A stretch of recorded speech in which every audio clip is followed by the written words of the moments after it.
প্রত্যেকটা ছেলেদের গ্রুপেই বা প্রত্যেকটা মানুষের জীবনে একটা ছোটোবেলার গ্রুপ থাকে, প্রাইমারি স্কুলের গ্রুপ।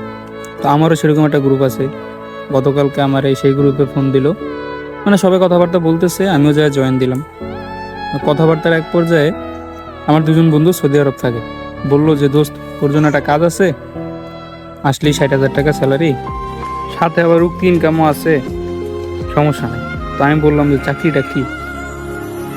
বললো হাম্মামের সুপারভাইজার। আমি বললাম হাম্মামের সুপারভাইজার? সুপারভাইজার বললাম, হাম্মামটা কি? এটা তুই আইলি দেখতে পাবো, তুই আয়, চাকরি ভালো, আইলি নগদ লাগাই দেওয়া দেবে।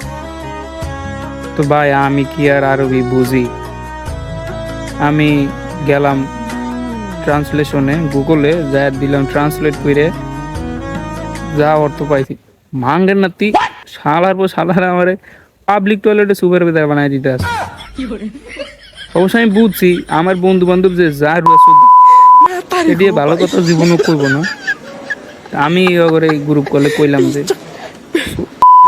শালার পুত্রা, আমি যদি তোরা যদি সামনে থাকতি, ওই হাম তোর মনে করো যে এককালে মোড়ো পিছন দিয়ে বইরে দিতাম শালার পর শালারা।